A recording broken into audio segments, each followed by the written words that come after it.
Irmãos, essa segunda parte nós vamos ler Jeremias 18,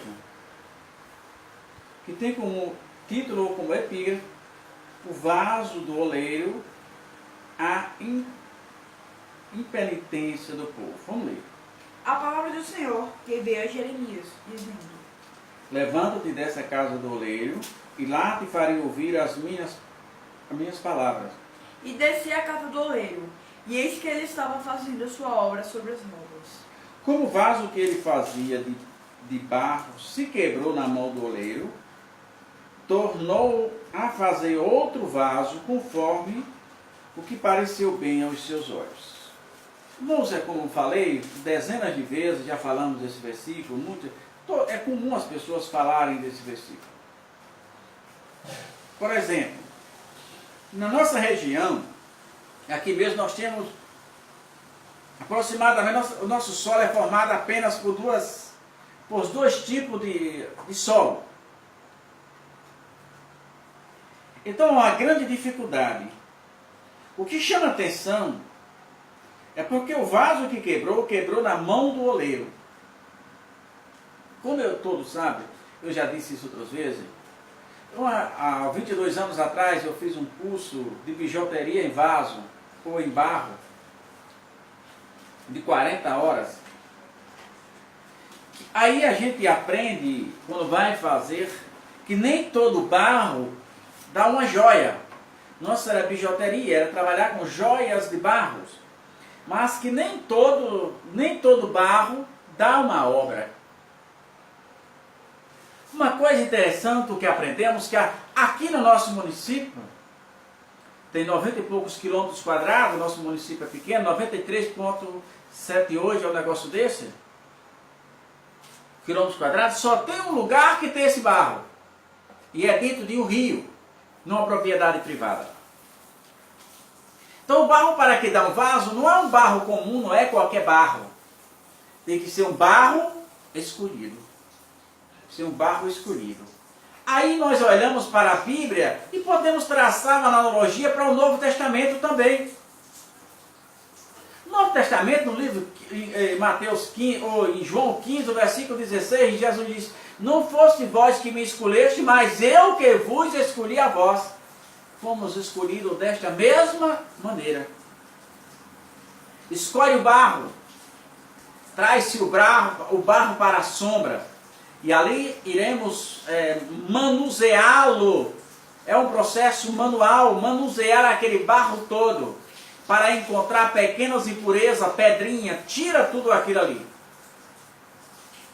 Depois, para que o barro fique literalmente fino, faz uma bacia de gesso para coar, para molhar aquele barro, fazer aquela lama e coar em uma bacia de gesso para que não fique com nenhuma impureza. Aí pronto, depois que esse barro está sem nenhuma impureza, está aquele barro mole que dá aquela liga, você começa a fazer, tem vários processos para você fazer uma joia de barro. E você faz.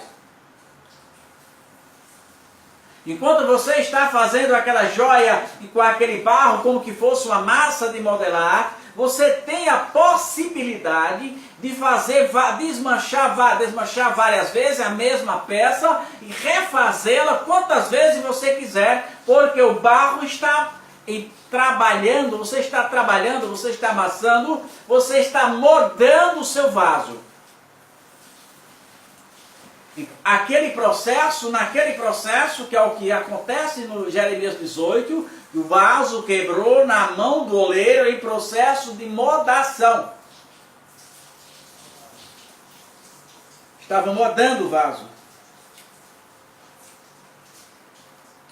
Mas tem uma outra coisa, o processo. Você terminou esse processo de moldar o seu vaso, você preparou este vaso, você leva ele para descansar na sombra. Depois que ele descansa na sombra, você leva ele ao forno a temperatura média, para que ele não rache. Temperatura demais pode quebrar o vaso. Você levou, normalmente as pessoas levam esse tipo de coisa, forno de padarias. Você leva aquele vaso, aquela joia de barro, e leva ao forno de uma padaria e com tantas horas ele vai estar perfeito. Você traz para a sua mesa e ali você expõe a sua obra de arte. E você expõe. Aí agora tem uma grande diferença. Esse barro, depois de modado, depois de descansado na mesa, depois de ter levado ao forno, se ele se quebrar, você não faz mais outro vaso.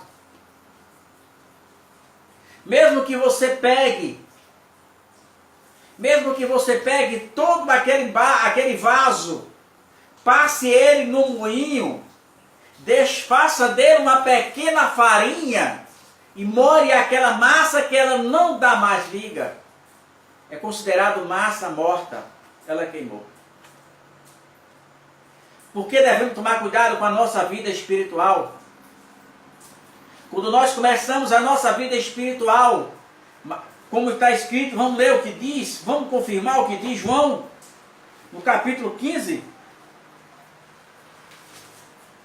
João no capítulo 15, vamos comparar com o barro. João no capítulo 15 diz assim, Jesus disse, não me escolheste vós a mim, mas eu vos escolhi a vós. Isto é, Jesus foi atrás do barro.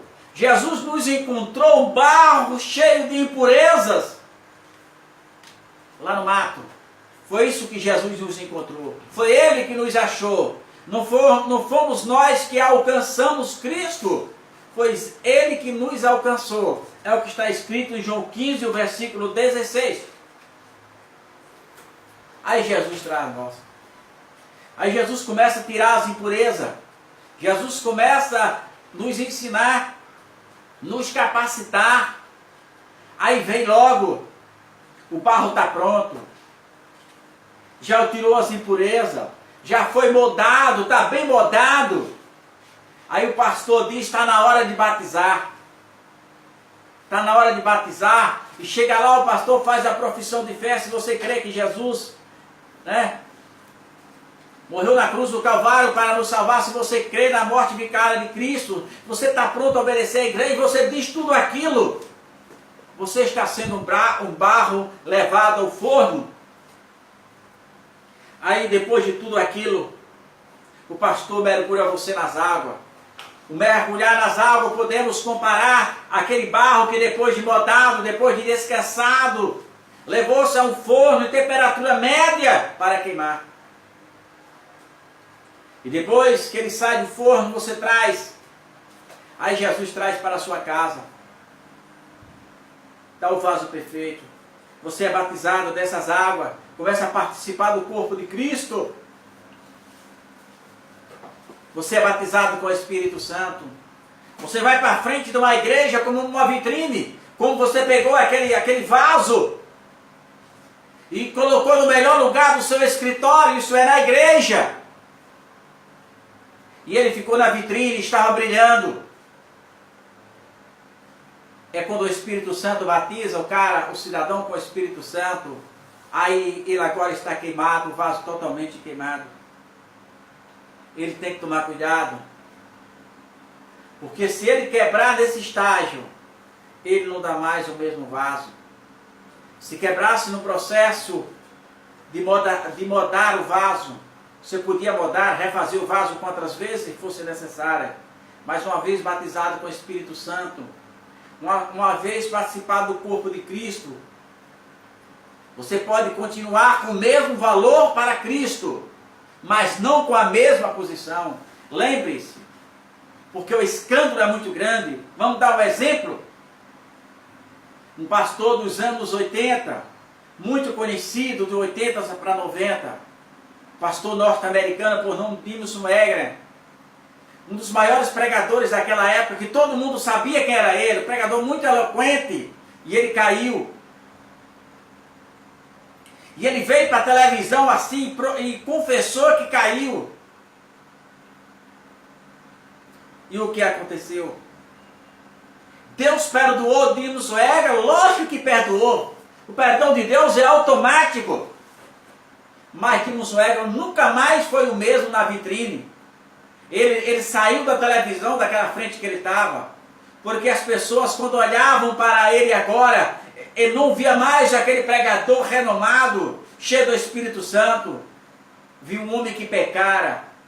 Então, ele agora estava um vaso, mas agora não estava um vaso quebrado no sentido de quebrantamento espiritual, estava um vaso rachado. Para a vitrine ele não tinha mais valor. É aquele vaso que o cara diz, olha, eu não posso colocá-lo na vitrine, mas também não posso desprezá-lo. Você continua sendo valioso para mim. Aí chega lá no seu escritório, num lugarzinho e guarda. Então, Jeremias 18 trata-se disso. Cuidado, porque o vaso que se quebrou estava na mão do oleiro. Cuidado com você que é batizado com o Espírito Santo. Você que participa do corpo de Cristo. Cuidado, porque você agora é um vaso quebrado.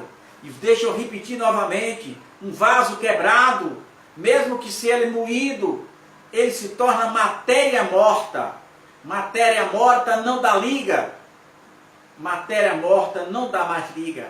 Então cuidado para que você continue na vitrine.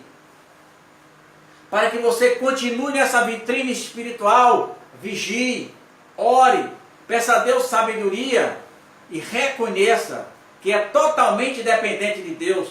Todos aqueles que se acham autossuficientes é a assinatura do fracasso. Amém.